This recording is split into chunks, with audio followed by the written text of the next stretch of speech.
শাকিব খানকে তো খুব বলেছিল কলকাতার নায়ক জিৎ যে যে কেউ আসতে পারে, বাজার খোলা আছে।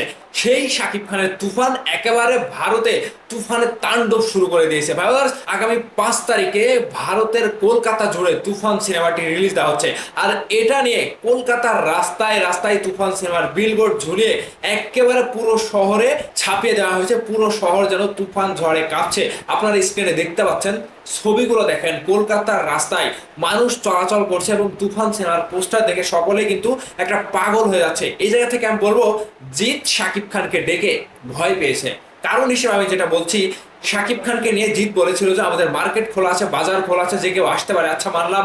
এটা নিয়ে এখন বিভিন্ন নিউজ পত্র পত্রিকা থেকে নিউজ করা হচ্ছে যে শাকিব খানকে চ্যালেঞ্জ ছুড়ে দিল জিৎ, শাকিব খানকে ডেকে চ্যালেঞ্জ করলো জিৎ। তাহলে আমি বলতেই পারি যে শাকিব খানকে ডেকে ভয় পেল জিৎ। এখানে আমাদের বাংলাদেশের মেগাস্টার শাকিব খান, জিৎ হয়তো ভুলে গিয়েছে শাকিব খান সেই আগের শাকিব খান আর নাই।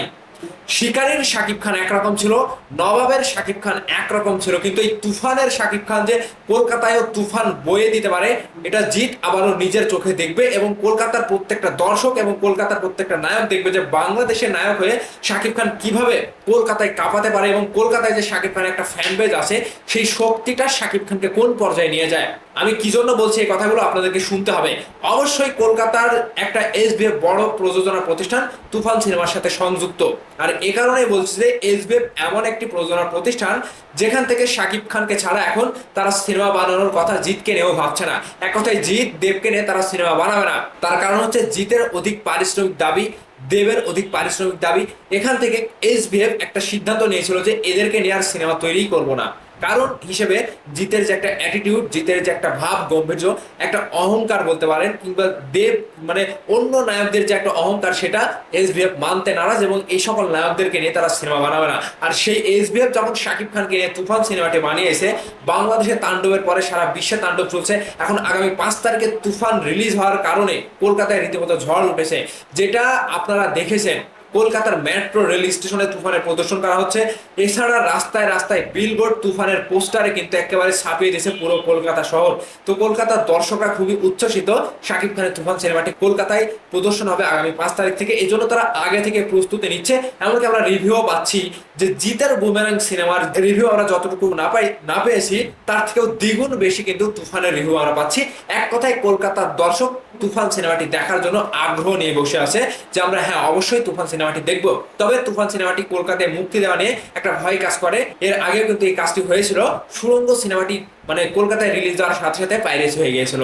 এখানে তুফান সিনেমার টিম সেটা সবকিছু ভেবে চিন্তাই তুফান সিনেমাটি কলকাতায় রিলিজ দিচ্ছে যে তুফান যেন পাইরেসি না হয়। আর তুফান যে কলকাতার এসবিএফ প্রযোজনা প্রতিষ্ঠান একটা যুক্ত রয়েছে, সেখান থেকে তারাও কিন্তু একটা সিকিউরিটি দিয়েই তুফান সিনেমাটি কলকাতায় মুক্তি দিচ্ছে।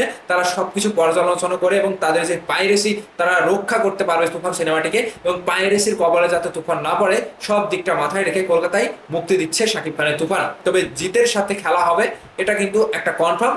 জিতের বুমেরাং সিনেমাটি কতদিন চলেছিল কলকাতায় আমি সঠিক জানি না, তবে তুফান সিনেমাটি কলকাতায় যাওয়ার পর অবশ্যই সেখানেও একটা রাজত্ব গড়ে তুলবে। এবং তার যে তুফানের যে একটা তাণ্ডব, তুফানের যে একটা ঝড়, সেই ঝড়ে কিন্তু পুরো কলকাতা শহর কেঁপে উঠবে।